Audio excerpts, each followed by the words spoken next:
Good morning, dear students, and welcome to our new chapter, chapter number 16, Digestion and Absorption. So, this is our chapter number 16 of your unit number 5, first part, that is A, Human Physiology. Okay, so let's start. So, all the living beings, as you all know, that plants and animals require food and energy for growth, for multiplication, for reproduction and other activities. As well as green plants are able to synthesize their food by the process of photosynthesis, but animals are able to synthesize their own food. Therefore, they dependent on ready-made food for their nutrition and requirements. So we can say the term nutrition refers to the sum of all the process related with the conventions of the raw foodstuff energy for different activities and also for the repair and growth.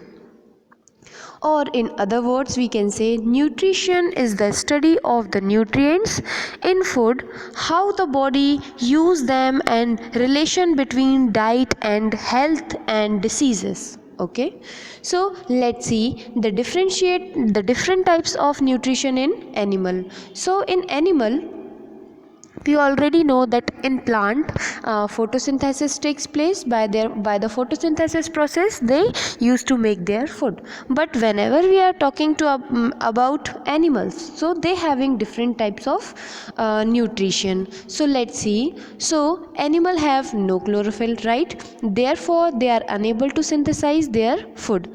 They obtain energy from food either directly from the plant by consuming them or indirectly by eating other animals which eat plants. So, some animals are considered as heterotrophs and their mode of nutrition is heterotrophic. So, let's talk about the different modes of heterotrophs, and they are divided into following types.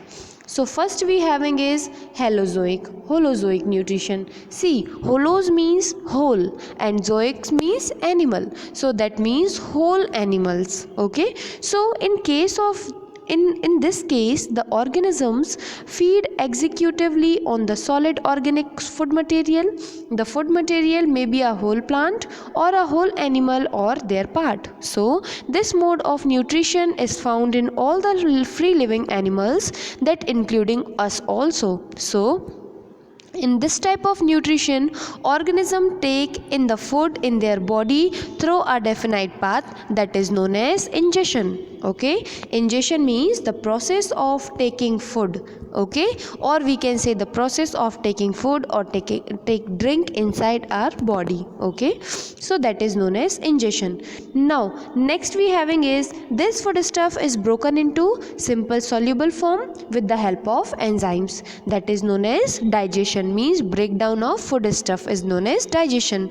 Now the simple soluble form of the food is then absorbed into the blood or lymph, that is known as absorption. Means the food will converted into in the form of blood and lymph, that is known as absorption.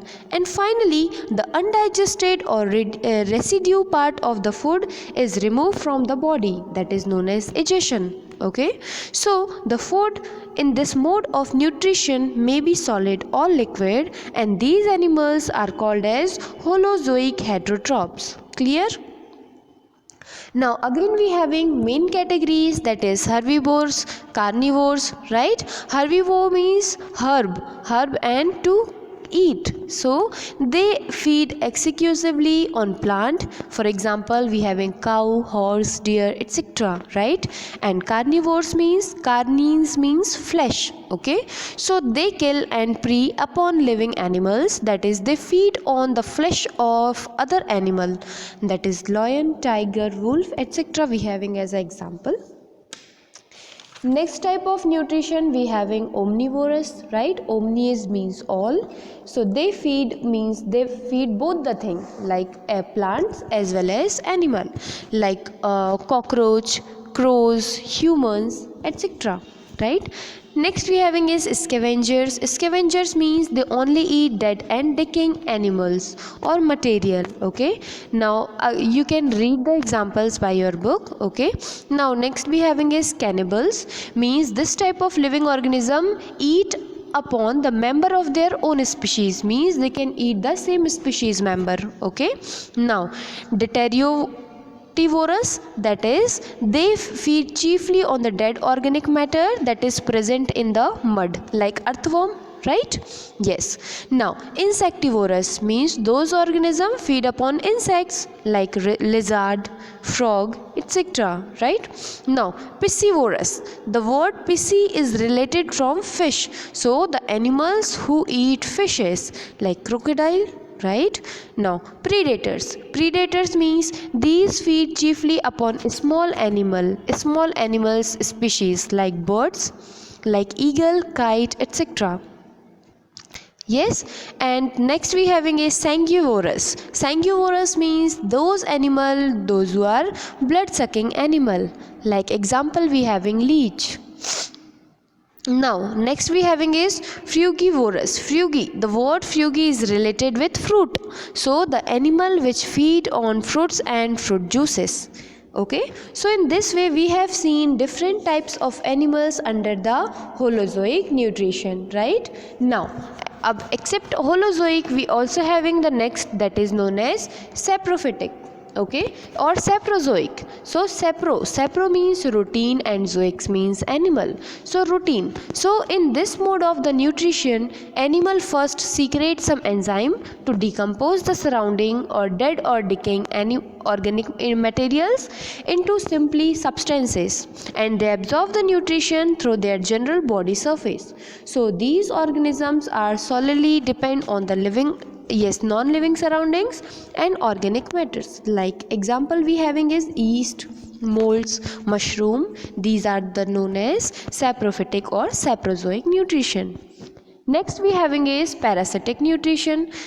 By this name we can easily say that the parasitic nutrition involve the feeding by one animal, that is known as parasite. Okay, so on the body tissue of the other animal, and they are known as called as the host. Okay, so for example we having bed bug, head loose, right? So in this way that is known as endoparasitic. So next we having is the difference between Holozoic nutrition and Saprozoic nutrition, you can see. Yes. Now let's talk about what is the necessity of food, means why we need to eat food. So because food gives us energy to do food makes us healthy, right? They require energy to obtain from it helps in the growth and repair of the body organs, right? As the energy sources we can do locomotion, it helps in the growth of the body, we can do respiration, excretion, reproduction. So all these process required energy. So and the energy which is obtained from food, that is by food is necessary for us. Now in the same way we having the components of food. So on the basis of their function, the components of food material are divided into following groups, that is known as energy providing compounds, that is carbohydrates and fats. Now body making compounds, that is known as water, protein and salt. Metabolic regulate, that is example vitamins, and other regulatory substances like mineral elements. Vitamin regulates various process of the body. And also producers of genetic material, they are who is known as the genetic material holder and the information holder, they are DNA and RNA. So I hope this much you understood. So we will discuss more in our next video. Thank you so much.